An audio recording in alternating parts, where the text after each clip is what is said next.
So last class ఏమంటుంది? మనం last time అయితే మాట్లాడుకున్నాం కదా. Journey of SAP sir. Um, SAP journey గురించి డిస్కస్ చేస్తాం. ఓకే. సో జర్నీ ఎట్లా స్టార్ట్ అయింది జర్నీ? 2000 1972 R1 స్టార్ట్ అయింది సార్. ఓకే. సో బేసికల్ గా ఈ మనకి జస్ట్ ఇన్ఫర్మేషన్ కోసమే, మనకి అంత అవసరం లేదు, అంత గుర్తుపెట్టుకోవాల్సిన అవసరం లేదు. ఓకే. సో జస్ట్ అర్థం చేసుకోవడం వరకే. ఓకే, ఎట్లా స్టార్ట్ అయింది ఏంటి అనేది మనం అర్థం చేసుకోవడానికే. Okay screen sir. కనిపిస్తుందా? లేదు సార్. లేదా? ఓకే. సో స్క్రీన్ షేర్ చేస్తున్నాను. ఇప్పుడు కనిపిస్తుంది సార్. కనిపిస్తుందా? కనిపిస్తుంది sir. Okay. So last time మనం డిస్కస్ చేసుకున్నట్లు జర్నీ స్టార్ట్ వచ్చి మనం ఓకే, ఈ టాపిక్స్ వరకు మనం నేర్చుకుంటాము. So SAP stand for systems application and products in data processing. Okay. So ఇది Germany company. So SAP software ERP software అన్నమాట. ఇది ఎస్ఏపి అంటే ఈఆర్పి సాఫ్ట్వేర్. 1972లో IBM employees they started. Okay. So the journey starts with 1972. So చెప్పాను కదా, 1972లో it started with R1 real tyre architecture. One tier real one tier real time architecture.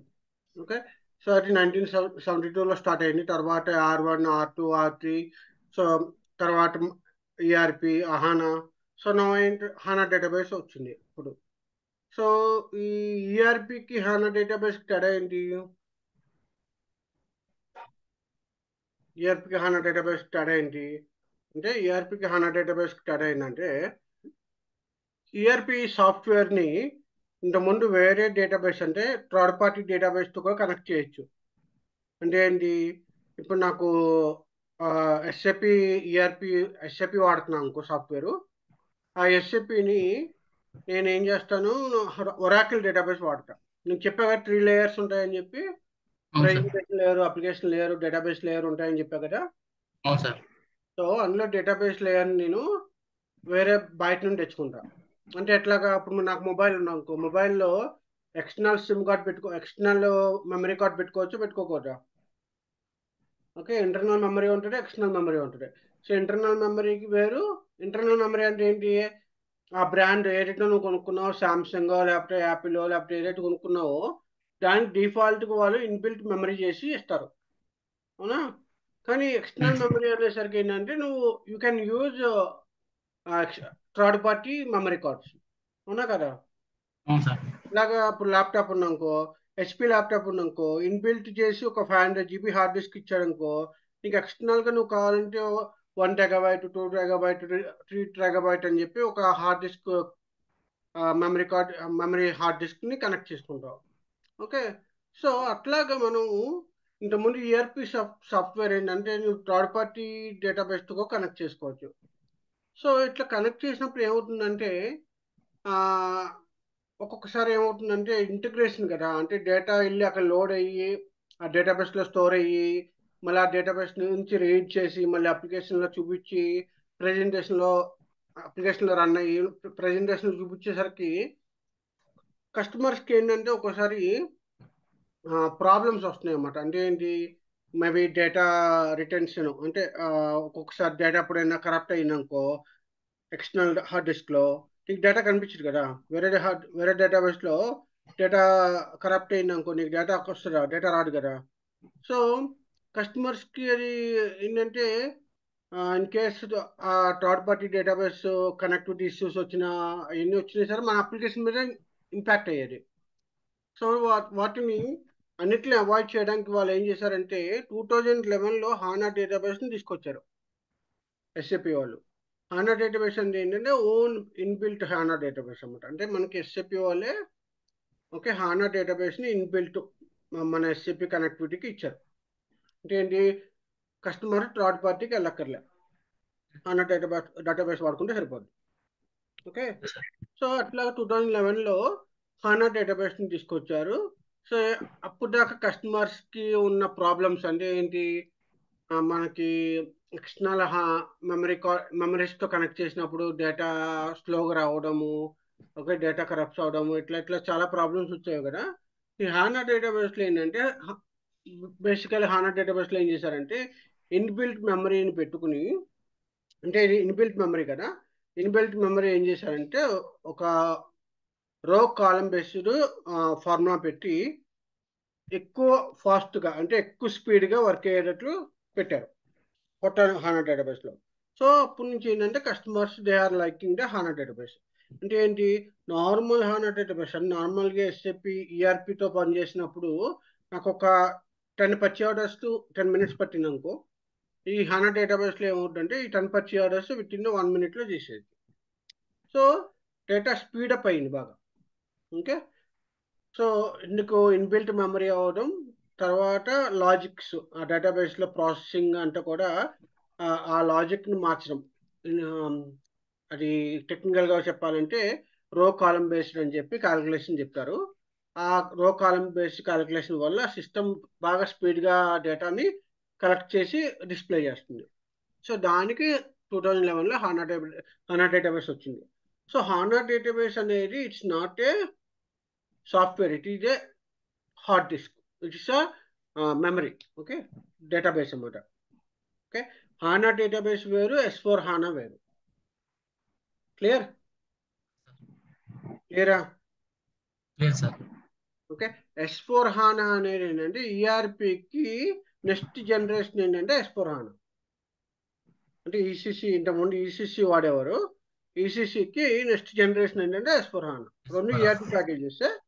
ECC ఏంటంటే enterprise central component, S4 హానా ఏంటంటే 4th generation అనమాట. ఇప్పుడు దాకా మనం 3 generation చెప్పుకున్నాం, అవునా? 3 జనరేషన్ ఏంటి, మన థర్డ్ జనరేషన్ 3 టైర్ ఆర్కిటెక్చర్ ఏంటి, ప్రెజెంటేషన్ లేయర్, డేటాబేస్ లేయర్, ఇవన్నీ కూడా చెప్పుకున్నాం కదా. ఓకే, 4th జనరేషన్ వచ్చేసరికి S4 హానా అనమాట. సింప్లిఫైడ్ హానా డేటాబేస్ అన్నమాట, హానా సాఫ్ట్వేర్. ఓకే, సో ఇప్పుడు ప్రజెంట్లో మార్కెట్లో ఇప్పుడు వచ్చిన కొత్తది ఏంటంటే S4 HANA. Okay, but still ఏంటంటే ద ఎస్ఏపి సాఫ్ట్వేర్ అనేది ఎక్స్పెన్సివ్ కాబట్టి most of the customers already ECC ERP package ECC ఏదైతే ఉందో దాన్ని ఆల్రెడీ యూజ్ చేస్తున్నారు కాబట్టి R3 అనే దాన్ని. ఓకే, సో ఎస్ఏపి ఏం చేసిందంటే ఒక టైం ఇచ్చిందన్నమాట అందరు కస్టమర్స్కి, మీరు కన్వర్ట్ అవ్వడానికి ఈసీసీ నుంచి S4 హానా కన్వర్ట్ అవ్వడానికి ఒక టైం ఇచ్చిందన్నమాట. 2030 దాకా టైం ఇచ్చిందన్నమాట. సో 2030 లోపల అందరు కస్టమర్స్ వాళ్ళు షిఫ్ట్ అవ్వాలి S4 హానాకి అని చెప్పి ఇచ్చారు. సో స్టిల్ 80% 70% పీపుల్ ఇంకా ఈసీసీనే చేస్తున్నారు, ఎందుకంటే R3 ఈసీసీ అనేది ఓకే ఒక సిస్టమ్ నుంచి ఇంకో సిస్టమ్ కన్వర్ట్ అవ్వాలంటే దట్ ఈస్ అమౌంట్, అది బాగా ఎక్స్పెన్సివ్ అన్నమాట. The cost is too expensive. Okay sir 2030 తర్వాత ఈసీసీ ఉండదా? 2030 తర్వాత ఈసీసీ ఉండదా అంటే ఈసీసీ ఉంటుంది, సాఫ్ట్వేర్ అనేది పనిచేస్తుంది. ఓకే, ఇప్పుడు నీకు యాపిల్ ఉందనుకో, నీ దగ్గర iPhone 7 ఉందనుకో, iPhone 7 వాళ్ళు ఏం చెప్పారు, ఐఫోన్ వాళ్ళు యాపిల్ వాళ్ళు ఏం చెప్పారు, మేము ఓల్డ్ వర్షన్స్ సపోర్ట్ చేయము, 11 నుంచి 10 నుంచి మేము సపోర్ట్ చేస్తున్నాము, అంతకుముందు ఉన్న వర్షన్స్ మేము సపోర్ట్ చేయము అన్నారు. అంటే ఏంటి ప్రాబ్లం ఏంటి, ఇన్ కేసు నీకు ఏమైనా ప్రాబ్లమ్స్ వస్తే యాపిల్ వాళ్ళు లీగల్గా వాళ్ళు రిపేర్ చేయరు, అవునా? అంటే ఏంటి, ఓకే సార్. సాఫ్ట్వేర్స్ ఏమైనా ప్రాబ్లమ్స్ వచ్చినా లేకపోతే ఏమైనా ఇష్యూస్ వచ్చినా అంతకుముందు ఉన్న వర్షన్స్ సపోర్ట్ చేయరు. So okay same sir. Way 2030 తర్వాత ఏం చేస్తారంటే ఎస్ఏపి వాళ్ళు ఈ ఏదైతే ఓల్డర్ వర్షన్స్ వాడుతున్నారో వాళ్ళకి సపోర్ట్ చేయరు. Okay sir. కానీ బయట జనరల్గా ఎవరైతే కంపెనీస్ ఉంటాయో, బయట కంపెనీస్ సపోర్ట్ చేస్తూ ఉంటాయి కదా. ఇప్పుడు నేను నా మొబైల్ iPhone 7 పాడైపోయినా ఇంకో ఏం చేస్తాను, నేను దగ్గర ఉన్న ఒక సర్వీస్ సెంటర్కి వెళ్ళి వాళ్ళ చేత రిపేర్ చేయించుకుంటా. అట్లాగే ఓకే, అప్పుడు సపోర్ట్ చేసే వాళ్ళు ఉంటారు కదా, కంపెనీస్ సపోర్ట్ చేసే వాళ్ళు ఉంటారు కదా, ఆ కంపెనీస్ దగ్గర వెళ్ళి చేయించుకుంటారు. బట్ ఏంటంటే లీగల్గా ఏంటంటే హై లెవెల్ సపోర్ట్ అనేది ఎస్ఎఫ్ నుంచి రాదు, ఏమైనా ప్రాబ్లమ్స్ ఉంది. క్లియరా? లేదు సార్. బేసిక్ లెవెల్ అంటే పనిచేస్తుంది, బట్ ఏంటంటే ఎస్ఎఫ్ ఏం చెప్తుందంటే 2030 తర్వాత you should be move to S4 HANA. Okay. So S/4HANA applications యాక్ట్ని మేము సపోర్ట్ చేస్తాము 2030 తర్వాత. So we will not support any ECC అని చెప్పి చెప్తున్నారు. క్లియర్? సార్ అర్థమైందా? అర్థమైంది సార్. ఓకే. సో S/4HANA అనేది software. Okay. It's application. Okay. So S/4HANAలో HANA డేటాబేస్ యూజ్ చేస్తున్నారు. కంపల్సరీగా HANA డేటాబేస్ యూజ్ చేయాలి. ఎందుకంటే అది ఇన్బిల్ట్ HANA డేటాబేస్ అంటారు. S/4HANAలో ఇన్బిల్ట్ HANA డేటాబేస్ అంటే ఏంటంటే వేరే థర్డ్ పార్టీ డేటాబేస్ కనెక్ట్ చేయడానికి లేదు. ఇప్పుడు నువ్వు యాపిల్ ఉంది, యాపిల్ ఐఫోన్స్ ఉన్నాయి. ఇప్పుడు ఐఫోన్ 15 దానికి ఏమైనా ఎక్స్టర్నల్ ఉందా? లేదు కదా. మెమరీ కార్డ్ పెట్టుకోవాలి అందులో, లేదు కదా. సో నీకు కావాలంటే క్లౌడ్ స్టోరేజ్ తీసుకోవడం, క్లౌడ్ స్టోరేజ్ సపోర్ట్ తీసుకోవడం ఆయన తీసుకోవచ్చు, కానీ but you cannot use the third party database. Okay. అంతకుముందు ఏంటంటే they are supporting the ERP ఏదైతే ఈసీసీ ఉందో ఈసీసీకి supporting to the third party database as well. అంటే నేను అప్లికేషన్ లేయరు, ప్రెజెంటేషన్ లేయర్, నేను ఎస్ఏపి వాడుకునే సాఫ్ట్వేర్ని డేటాబేస్ మాత్రం నేను థర్డ్ పార్టీ డేటాబేస్ని కూడా వాడుకోవచ్చు ఇంతకుముందు. కానీ ఈ S/4HANA సిస్టమ్ నుంచి ఏంటంటే ఇన్బిల్ట్ HANA డేటాబేస్ వస్తుంది. సో దానికి వేరే థర్డ్ పార్టీ డేటాబేస్ యూజ్ చేయడానికి లేదు. ఒరాకిల్ కానీ మైక్రోసాఫ్ట్ కానీ అట్లాగే యూజ్ చేయడానికి లేదు. క్లియరా? సో అది ఎస్ఏపి. ఓకే. సో ఇక్కడ నీకు సర్వీస్ ఓరియంటెడ్ ఆర్కిటెక్చర్ ఏంటంటే ఎందుకు ఎస్ఏపిని ఇంప్రూవ్ అయింది, ఎందుకు కస్టమర్స్ ఎందుకు లైక్ చేస్తున్నారంటే బికాజ్ ఇప్పుడున్న జనరేషన్స్లో 99.9% people they are using mobiles, అవునా, మొబైల్ యాప్స్ యూజ్ చేస్తున్నారు. సో ఈ S/4HANA అనేది okay they are given that feasibility అంటే ఏంటి, ఓకే నాకు అవకాశం ఇచ్చారు. So customers they can use the mobile apps, అంటే యాప్స్ డిజైన్ చేసుకుని యాప్స్ ద్వారా కనెక్ట్ అవ్వచ్చు. సో ఇంతకుముందులాగా నాకు ల్యాప్టాప్ ఉండాలి, దానికి ఒక సర్వర్ ఉండాలి, సర్వర్ కనెక్ట్ అవ్వాలి, ఎస్ఏపి లాగిన్ ప్యాడ్ కనెక్ట్ అవ్వాలి, ఇదంతా ఉండేది. ఓకే. సో ఇప్పుడు ఏంటంటే S/4HANAలో ఏంటంటే ఇట్స్ సింప్లిఫైడ్ అన్నమాట. స్క్రీన్ వెరీ వెరీ సింప్లిఫైడ్ చేసి యాప్స్ డిజైన్ చేసుకుని యాప్స్ ద్వారా కూడా కనెక్ట్ అవ్వచ్చు. ఏరా? ఓకే. సో యాప్స్ అన్ని కూడా దాన్ని ఫ్యూరీ యాప్స్ అంటారు. ఓకే. S/4HANAలో ఫ్యూరీ యాప్స్ని ఇప్పుడు మన మొబైల్స్లో ఏదైతే యాప్స్ ఉంటాయి కదా, ఇప్పుడు మనకి క్రోమ్ యాప్, వాట్సాప్ యాప్ అలా ఉంటుంది కదా, అట్లాగే S/4HANAలో ఈ యాప్స్ డిజైన్ చేసుకుని వాడుకోవచ్చు. దాన్ని ఫ్యూరీ యాప్స్ అంటారు. Clear? Okay. So then screen చెప్పా కదా, 1972లో స్టార్ట్ అయింది. R1 stands for single tier architecture. Okay. All layers it is place in the same system. Single సిస్టంలో application layer, presentation layer, database layer కలిపి ఉన్నది. Okay. Then second R2 layout అంటే 2 tier architecture. 2 tier architecture అంటే again మనకి database సపరేట్గా ఉండి application presentation layer ఒక దానిలో ఉండడం అట్లా ఉంటుంది అన్నమాట. ఓకే. సో 1982లో అది. తర్వాత 1992లో R3 వచ్చింది. ఓకే. సో R3లో ఏంటంటే అడ్వాంటేజ్ అన్నమాట ఏంటంటే ఇంటర్నెట్ టెక్నాలజీ వచ్చింది. అంటే వెబ్ లింకింగ్, వెబ్ కనెక్టివిటీ. మనకు ఒక HTTP లింక్స్ ఉంటాయి, దానికి ద్వారా కనెక్ట్ అవ్వచ్చు, అట్లాగే ఇచ్చారు. సో 3 టైర్ ఆర్కిటెక్చర్, డేటాబేస్కి ఒక లేయర్, అప్లికేషన్ ఒక లేయర్కి, ప్రెజెంటేషన్ లేయర్కి సపరేట్గా ఉండేవి. ఓకే. 3 లేయర్స్ సపరేట్గా ఉంటాయి అన్నమాట. So ECC stands for enterprise central component. Okay. And it is R3 system అన్నమాట. R3 అంటే ఏంటి? 3 టైర్ ఆర్కిటెక్చర్, అవునా. సో ECC అనేది R3 సిస్టమ్ అన్నమాట. ఇప్పుడు మనం ఏదైతే వాడుతున్నామో ద ఓల్డర్ వర్షన్ అది ECC అన్నమాట. క్లియరా? ఓకే. సో దీనిలో అప్పుడు కొత్త ఎన్ని నెట్ వ్యూవర్ టెక్నాలజీస్ అంటే ఏంటి, మన వెబ్ లింక్స్, వెబ్ కనెక్టివిటీ. ఇప్పుడు మనం గూగుల్ ఇంతకుముందు జీమెయిల్ వాడాలంటే ఏంటి, మనకు ఒక ఒక జీమెయిల్ లేకపోతే యాహూ ఉండేది, ఇంకేం ఉండేవి కాదు. ఇప్పుడు ఎలా వచ్చేసినాయి, ఇప్పుడు చాలా వెబ్ లింక్స్ వచ్చేసినాయి. నీకు ఏది యూజ్ చేయాలన్నా వెబ్ లింక్ ఉంటుంది. ఓకే, నీకు ఒక కంపెనీ పెట్టుకోవాలన్నా దానికి ఒక వెబ్ డిజైన్ చేసుకుని వెబ్ లింక్ క్రియేట్ చేసుకోవచ్చు అట్లాగా. ఓకే, సో ఎస్ఏపిలో కూడా ఒక వెబ్ లింక్స్ కనెక్ట్ చేసి డైరెక్ట్గా ఎస్ఏపిని ఆపరేట్ చేయొచ్చు సాఫ్ట్వేర్ని. ఓకేనా. సో 2015లో 2011లో డేటాబేస్ వచ్చింది, హానా డేటాబేస్. కానీ 2015లో ఫుల్ ఫ్లెడ్జ్డ్ S4 హానా సిస్టమ్ వచ్చింది. ఫుల్ ఫ్లెడ్జ్డ్ S4 హానా సిస్టమ్ వచ్చింది. హానా డేటాబేస్ వేరు, S4 హానా వేరు. ఓకే, S4 హానాలో హానా డేటాబేస్ ఉంటుంది. క్లియరా? సార్. సో 2011లో హానా డేటాబేస్ వచ్చినా సరే ఫుల్ ఫ్లెడ్జ్డ్గా ఎప్పుడు స్టార్ట్ అయిందంటే 2015లో స్టార్ట్ అయింది. ఎందుకు ఇన్ని ఇయర్స్ అంటే, సో దే స్టార్టెడ్ ఇనిషియల్గా ఏంటంటే they are slowly started. First finance వాళ్ళకి సింపుల్ ఫినాన్స్ అని స్టార్ట్ చేశారు. అట్లాగా ఒక్కొక్కటి ఇంప్రూవ్ చేసుకుంటూ ఫుల్ ఫ్లెడ్జ్డ్గా వచ్చేసరికి 2015లో వచ్చింది. Okay, so that is call next generation business suit. Okay, so S4 హానా అనేది 4th జనరేషన్ కదా, that is called next generation business suit. Okay, so what you mean by S? S stands for simple. 4 represents the 4th generation. Okay, simple fourth generation. Okay, HANA database. Okay, clear? So ఏం చేయొచ్చు ఇది? Okay, this modern ERP business suite can utilize artificial intelligence. ఇప్పుడు కొత్తగా వస్తుంది కదా artificial intelligence, machine learning, IoT, analytical produce intelligence. Okay, so ఏదైతే new technologies ఏవైతే ఉన్నాయో అన్నిటికీ సపోర్ట్ చేస్తుంది.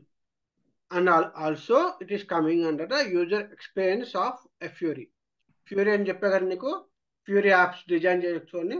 సో S4 హానాలో ఫ్యూరీ యాప్స్ అనే ఒకటి కొత్త టెక్నాలజీ ఇచ్చారన్నమాట. సో దానివల్ల ఏంటంటే యూజర్స్కి వెరీ ఈజీ అయిపోయింది ఆపరేట్ చేయడం. ఇంతకుముందు ఏంటంటే సాఫ్ట్వేర్ లోపలికి వెళ్ళి ఏ ట్రాన్సాక్షన్ చేయాలి అన్నీ తెలుసుకోవాలంటే కష్టపడేవాళ్ళు. ఇప్పుడు ఏంటంటే సార్, ఒక యాప్స్ ఉండేసరికి యాప్స్ కనెక్ట్ చేస్తే సరిపోయింది. ఎస్ఏపితో ఇవన్నీ యూజ్ చేయొచ్చా? సారీ, ఎస్ఏపితో ఈ ఆప్షన్ అన్ని యూజ్ చేయొచ్చా? ఈ ఆప్షన్స్ అన్ని యూజ్ చేసుకోవచ్చు. AI, machine learning. ఆ టెక్నాలజీ వాళ్ళు వాడుతూ ఉంటే ఆ టెక్నాలజీస్ కనెక్ట్ చేసుకోవచ్చు. Okay sir. Okay, okay sir. Okay, so ఇది జస్ట్ ఇప్పుడు దాకా మనం మాట్లాడుకుంది ఏంటంటే ఎస్ఏపి సాఫ్ట్వేర్ గురించి మాట్లాడుకున్నాం. ఎందుకు సాఫ్ట్వేర్ అనేది ఏంటి సాఫ్ట్వేర్, అసలు ఎస్ఏపి సాఫ్ట్వేర్లో ఏంటి, ఎన్ని లేయర్స్ ఉన్నాయి, ఏంటి లేటెస్ట్ వర్షన్ అది నేర్చుకున్నాము. ఇది ఏంటంటే జనరల్గా ఒక బిజినెస్ ప్రాసెస్ని కన్సిడర్ చేసుకుంటే, అంటే నేను ఒక కంపెనీ స్టార్ట్ చేస్తే ఆ కంపెనీలో ఏంటి ఫస్ట్ స్టార్టింగ్ నాకు డిమాండ్స్ వస్తాయి, కస్టమర్ నుంచి ఆర్డర్స్ వస్తాయి. ఆ కస్టమర్స్ ఆర్డర్ వచ్చినాయి అనుకో, దాన్ని ఎట్లా ప్లాన్ చేసుకోవాలి, నేను ఎట్లా ప్రొడక్షన్ చేయాలి, ఎట్లా రా మెటీరియల్స్ తెచ్చుకోవాలి, ఎలా కాంపోనెంట్స్ తెచ్చుకోవాలి. ఓకే, అవన్నీ కూడా ఇక్కడ నేను ఈ స్టెప్స్లో డిఫైన్ చేశారన్నమాట. జనరల్గా ఈ స్టెప్స్లో డిఫైన్ చేశారు. ఇట్లాగా స్టార్టింగ్ ఏంటంటే డిమాండ్, కస్టమర్ డిమాండ్ అన్నమాట. సో కస్టమర్ డిమాండ్ బట్టి నాకు ఒక ఆర్డర్ వచ్చింది అంటే అమెజాన్లో నేను ఒక ఆర్డర్ ప్లేస్ చేసాను అనుకో, so that is demand, my demand అన్నమాట. నాకు కస్టమర్ డిమాండ్ అది అది అమెజాన్ వాళ్ళకు ఆర్డర్ అన్నమాట, సేల్స్ ఆర్డర్. సో వాళ్ళు ఒక ఆర్డర్ క్రియేట్ చేసిన తర్వాత దాన్ని మెటీరియల్ రిక్వైర్మెంట్ ప్లానింగ్ అంటే ఎట్లా ప్లాన్ చేయాలి, ఆన్ టైం డెలివరీ అవ్వడానికి నేను ఎట్లా ప్లాన్ చేయాలి, కస్టమర్కి ఆన్ టైం డెలివరీ అవ్వాలి. ఓకే, అది ఎట్లా ప్లాన్ చేయాలనేది MRP, మెటీరియల్ రిక్వైర్మెంట్ ప్లానింగ్ అనమాట. సో ఎట్లా ప్లాన్ చేయాలి, ఫస్ట్ వాళ్ళు ఫినిష్ గూడ్స్ ఆర్డర్ పెట్టారు అనుకో, ఆ ఫినిష్ గూడ్స్ ఉన్నాయో లేవో చెక్ చేసుకోవాలి. సో నేను థర్డ్ స్టెప్ ఏం చేస్తాను, నాకు ఫినిష్ గూడ్స్ ఉన్నాయో లేవో చెక్ చేస్తాను ఫస్ట్. సరే ఫినిష్ గూడ్స్ లేవనుకో ఏం చేస్తాను, నేను ఇమీడియట్గా నాకు ఆ ఫినిష్ గూడ్స్ ప్రిపేర్ చేయడానికి, ప్రొడ్యూస్ చేయడానికి ఆర్డర్ ఇచ్చేస్తాను, ప్రొడక్షన్ ఆర్డర్. అంటే ఇప్పుడు నేను ఒక ఎగ్జాంపుల్ చెప్పాలంటే, నేను పన్నీర్ ప్రిపేర్ చేయాలనుకుంటున్నాను. పన్నీర్ ప్రిపేర్ చేయాలంటే ఓకే, నేను ఇమ్మీడియట్గా ఒక ఆర్డర్ ఇచ్చేస్తాను, ప్రొడక్షన్ ఆర్డర్. బాస్ నాకు ఒక 100 kgs పన్నీర్ కావాలని చెప్పి. సో 100 kgs పన్నీర్ కావాలంటే ఇమ్మీడియట్గా వాళ్ళు ఏం చేస్తారు, ఓకే 100 kgs పన్నీర్ తయారు చేయాలంటే ఎన్ని పాలు కావాలి, ఓకే ఎంత ఎసెన్షియల్ కావాలి, ఎంత యాసిడ్ కావాలి, ఇవన్నీ కూడా చెక్ చేసుకుంటారు. సో ఇవన్నీ చెక్ చేసుకునే దాన్ని ఇక్కడ కాంపోనెంట్స్, ఆ పన్నీర్ తయారు చేయడానికి ఏదైతే కాంపోనెంట్స్ కావాలో ఆ కాంపోనెంట్స్ ఉన్నాయో లేవో చెక్ చేసుకుంటుంది. ఇన్ కేస్ కాంపోనెంట్స్ లేవు ఇంకో ఏం చేస్తుంది, ఇమీడియట్గా కాంపోనెంట్స్ ఎట్లా తీసుకురావాలి, బయట నుంచి కొనుక్కురావాలి, ఇమీడియట్గా ఆర్డర్ ఇచ్చేస్తారు, పర్చేస్ ఆర్డర్. అవునా? సో పర్చేజ్ ఆర్డర్ ఇచ్చేసి ఆ పర్చేజ్ ఆర్డర్ నుంచి నాకు స్టాక్ వచ్చిన తర్వాత ఈ కాంపోనెంట్స్ అన్ని తీసుకెళ్ళి మళ్ళీ నేను ప్రొడక్షన్ ఆర్డర్ డిపార్ట్మెంట్ వాళ్ళకి ఇస్తే వాళ్ళు ఏం చేస్తారు, ఆ కాంపోనెంట్స్ యూజ్ చేసి ఎఫ్జి ప్రొడక్ట్ ప్రిపేర్ చేస్తారు. అవునా కదా? ఈ ఎఫ్జి ప్రొడక్ట్ ప్రిపేర్ చేసిన తర్వాత మళ్ళీ నేను కస్టమర్కి డెలివరీ చేస్తాను. అంటే ఏంటి, అల్టిమేట్గా ఏంటి, నా గోల్ ఏంటంటే ఆన్ టైంలో నాకు కస్టమర్కి డెలివరీ అవ్వాలి. సో దానికి నేను ఏం చేస్తున్నాను అనేది ఈ ఓవర్వ్యూ అన్నమాట. అవునా? అవును సార్. అర్థమైనా? అర్థమైంది సార్. ఇక్కడ చూడు స్టెప్స్, చూడు ఇప్పుడు స్టెప్స్ జనరల్గా ఒక ఎగ్జాంపుల్ చెప్తున్నాను దీనిలో. ఓకే,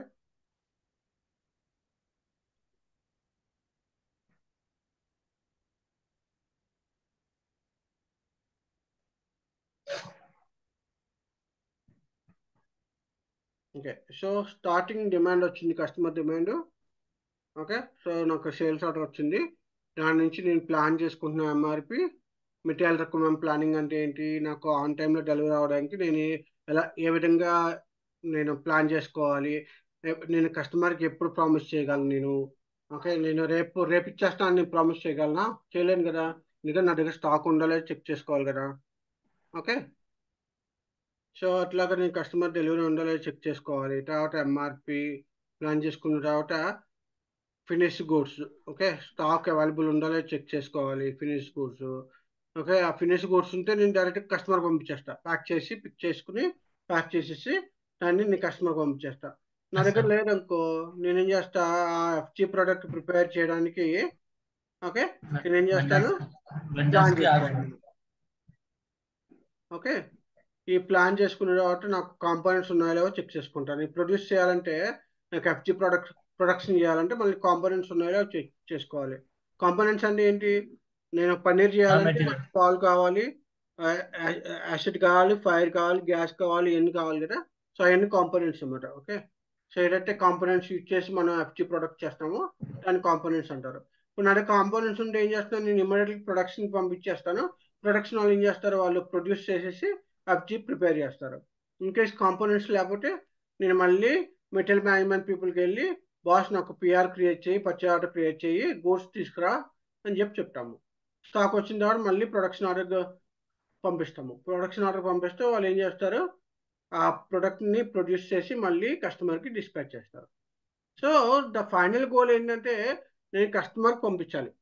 ఇది ఎన్ని రకాలుగా జరుగుతుంది ఏంటి అనేది డిపెండ్స్ ద ప్రాసెస్ అన్నమాట. క్లియరా? Yes sir. Okay,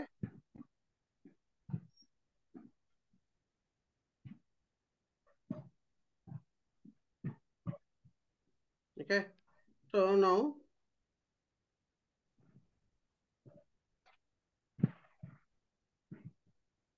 okay, so next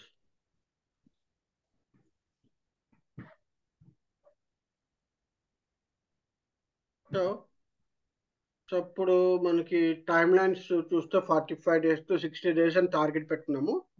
okay, so ఈ టార్గెట్లో ఏంటంటే నెక్స్ట్ ఒక 60 daysలో ఏంటి టార్గెట్ అంటే, first starting introduction, practical developments, migrations, mock interviews, ఇట్లా మన ప్లాన్ అన్నమాట నెక్స్ట్.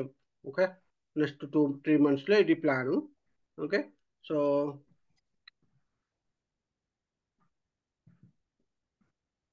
సో ఇది ప్రజెంట్ అయితే మీకు అవసరం లేదు ఇది.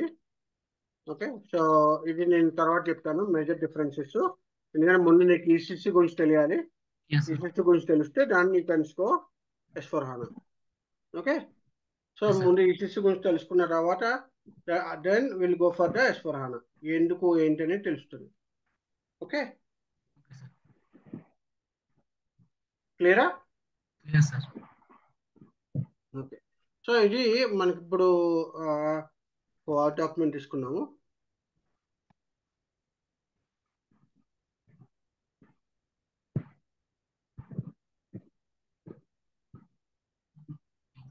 సో ఈసీసీ వేరు, ఓకే, S/4HANA వేరు. ఓకే, సో ఈసీసీ అనేది ద జనరేషన్, ఇప్పుడు ఇప్పుడు నడిచేది ఈసీసీ వర్షన్.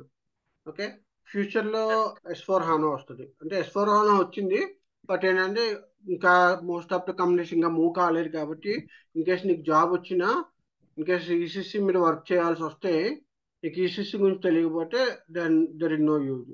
ఓకే, సో అందుకని బేసికల్గా ఏంటంటే ముందు ఈసీసీ నేర్చుకోవాలి, తర్వాత S/4HANA గురించి నేర్చుకోవాలి. Okay sir. Okay, so difference ఏముంటుంది ఈసీసీకి S/4HANAకి జస్ట్ కొన్ని యాడ్ అవుతాయి అంతే, టెక్నాలజీ కాబట్టి కొన్ని యాడ్ అవుతాయి. క్లియరా? Okay sir.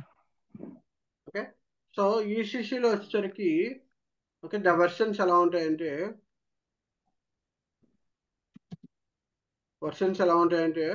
ఓకే 4.7 వర్షన్ అని, 5.0 వర్షన్ అని, ఓకే 6.0 వర్షన్ అని ఇట్లా ఉన్నాయన్నమాట. సో ద లేటెస్ట్ వన్ ఏంటంటే ఈసీసీ 6.0 అన్నమాట. ఈసీసీ 6.0తో అప్ చేశారు వర్షన్. ఓకే, సో దీనిలో మళ్ళీ ప్యాకేజెస్ ఉంటాయి, ఎన్హాన్స్మెంట్ ప్యాకేజెస్ అని చెప్పి ఉంటాయి. HP 1, 2, 3, 4, 5, 6, 7, 8 అట్లాగా 9 అట్లాగా ఉంటాయి అన్నమాట. ఓకే, సో ఇవి ఎన్హాన్స్మెంట్ ప్యాకేజెస్ అన్నమాట. సో ఏంటి ఇది ఈసీసీ 6.0, 4.7, ఈ 5.0 అవన్నీ ఏంటంటే ఎప్పటికప్పుడు అప్గ్రేడ్ అవుతున్నారు. ఎస్ఏపి కూడా ఏంటంటే కస్టమర్స్కి ఉన్న ప్రాబ్లమ్స్ కానీ లేకపోతే కస్టమర్ దగ్గర ఉన్న కొత్త రిక్వైర్మెంట్స్ని బేస్ చేసుకుని కానీ వాళ్ళు ఏంటంటే కొత్త అప్డేట్స్ని పంపిస్తారు. సో కొత్త అప్డేట్స్ పంపించినప్పుడు ఏంటంటే దాని ప్రకారం అంటే ఎంటైర్ అప్గ్రేడ్ మారిందనుకో, okay it will be going like 4.7, 5.0, 6.0. అదే జస్ట్ కొత్త ఫంక్షనాలిటీ స్టార్ట్ చేశారనుకో, చిన్న స్మాల్ కరెక్షన్స్, కొత్త ఫంక్షనాలిటీ స్టార్ట్ చేసినప్పుడు ఏంటంటే EHP 1, EHP 2, EHP 3, EHP 4 అలాగా కొత్త ప్యాకేజెస్ రిలీజ్ అవుతాయి. సో ఎగ్జాంపుల్ చెప్పాలంటే నీకు iOS ఉందా, ఆండ్రాయిడ్ ఉందా? ఇప్పుడు ఆండ్రాయిడ్ తెలుసా? ఆండ్రాయిడ్లో ఏం చేస్తుంది, ఎవ్రీ 10 డేస్కో లేకపోతే ఎవ్రీ 1 మంత్కో కొత్త వెర్షన్స్ అప్డేట్ అవుతుంటాయి. అంటే 14.01, 14.0, 0.2 అట్లా కొత్త యాడ్ అవుతుంటాయి. అట్లాగా ఐఓఎస్ అనుకో, ఐఓఎస్లో కొత్త అప్డేట్ అవుతుంటాయి, 14, 15 అట్లా కొత్త అప్డేట్ అవుతుంటాయి. సో ఇవన్నీ ఏంటి, దాంట్లో ఏమైనా బగ్స్ ఉన్నా లేకపోతే ఏమైనా కరెక్షన్స్ ఉన్నా ఏదైనా ప్రోగ్రామ్స్ ఇంప్రూవ్మెంట్ చేసినా దాన్ని కొత్త టెక్నాలజీతో కొత్త రిలీజ్ చేస్తూ ఉంటారు. సో అట్లాగే ఎస్ఏపి వాళ్ళు ఎవ్రీ ప్యాకేజెస్లో ఏంటంటే కొత్త అప్డేట్ చేసి వాళ్ళు న్యూ వెర్షన్స్ రిలీజ్ చేస్తారు, న్యూ వెర్షన్ అప్డేట్స్ అన్నమాట. ఓకే, సో వాటిని ఇప్పుడు నువ్వు ఒక క్లయింట్కి పనిచేస్తున్నావు అనుకో, ఆ client might be ECC 6.0 EHP 1 వాడచ్చు, EHP 2 వాడచ్చు, EHP 8 వాడచ్చు, ఏదైనా వాడచ్చు. ఓకే, ఎందుకు అట్లా చెప్తున్నానంటే డిపెండ్స్, వాళ్ళు అప్గ్రేడ్ కాకపోతే they can use the old version. Okay, so వాళ్ళకి ఆ న్యూ ఫంక్షనాలిటీస్ ఏవైతే యాడ్ అయినాయో అవి వద్దనుకుంటే they can go with the old versions only. Okay, EHP అంటే సారీ ఈహెచ్పి అంటే ఏంటి? EHP అంటే ఎన్హాన్స్మెంట్ ప్యాకేజ్. ఓకే, క్లియరా? Yes, sir. Okay, enhancement packages okay 8 to 9 10 అట్లా 10 ఉండదు, 8 to 8 అలా ఉంటుంది, 1 2 3 4 5 6 7 8 అలా ఉంటుంది. ఓకే, క్లియరా? సో ఇంకా ఈసీసీ 6.0తో ఆపేశారు, ఇంకా ఫర్దర్గా ఇంకా 7.0, 8.0 అలా ఏం రావు. ఈసీసీ 6.0తో ఆగిపోయింది. S/4HANA స్టార్ట్ అయింది. S/4HANAలో దే ఆర్ రిలీజింగ్ ఎప్పుడు కావాలంటే అప్పుడు 1909 ఓకే లైక్ అలాగా కొత్త అన్ని రిలీజ్ చేస్తున్నారు అన్నమాట. ప్యాకేజెస్ కొత్త అన్ని 2011 ఇట్లా కొత్త ప్యాకేజెస్ అన్ని రిలీజ్ చేస్తున్నారు. ఓకే, క్లియరా? Yes, sir. సో ఇది నీకు నువ్వు ఒక కంపెనీకి పని చేసినప్పుడు ఏంటంటే నీకు ఏ వర్షన్ వర్క్ చేస్తున్నారు, ఏ వర్షన్స్ యూజ్ చేస్తున్నారు అనేది తెలియాలి. ఎందుకంటే ఇప్పుడు ఈసీసీ 4.7 వాడుతున్నారు అనుకో, ఓకే ఈసీసీ 4.7కి ఈసీసీ 6.0కి చాలా తేడా ఉంటుంది. ఓల్డర్ వర్షన్స్కి న్యూ వర్షన్కి చాలా తేడా ఉంటుంది. అంటే కొత్త ఫంక్షన్ కొన్ని ఫంక్షనాలిటీస్ యాక్టివేట్ అయ్యి ఉండవు, దాంట్లో ఉండవు అసలు. కొన్ని ఫంక్షనాలిటీస్ ఉండవు. సో వాళ్ళకి ఏంటంటే అప్పుడు ఏమైనా బగ్స్ ఉంటే ఆ బగ్స్ అలా కంటిన్యూ అవుతుంటాయి. సో నువ్వు వర్క్ చేసే ఆ సాఫ్ట్వేర్ క్లయింట్ ఏంటంటే నాకు అప్గ్రేడ్ అయితే మళ్ళీ కాస్ట్ ఎక్కువ అవుద్ది అని చెప్పి వాళ్ళు మైట్ బి ఆ ఓల్డర్ వర్షన్తో కంటిన్యూ అవుతున్నారు అనుకో, వాళ్ళకి అక్కడ ఇంపాక్ట్ ఉంటాయి. జనరల్గా 4.7కి 6.0కి ఇంపాక్ట్ ఉంటాయి. ఎందుకుండవు ఉంటాయి కంపల్సరీ. ఎందుకంటే ఓల్డర్ దానిలో బగ్స్ ఉండొచ్చు, తర్వాత మేబీ ప్రాసెసింగ్ స్లోగా జరగచ్చు. ఓకే, కొన్ని అప్లికేషన్స్ వెరీ స్లోగా రన్ అవ్వచ్చు. బిజినెస్ పెరిగే కొద్దీ అప్లికేషన్స్ ఫాస్ట్గా రన్ అవ్వాలి కదా, సో అవి రన్ కాకపోవచ్చు ఇట్లా. ఓకే, సో ఎప్పటికప్పుడు అప్గ్రేడ్ అవ్వమంటారు కదా.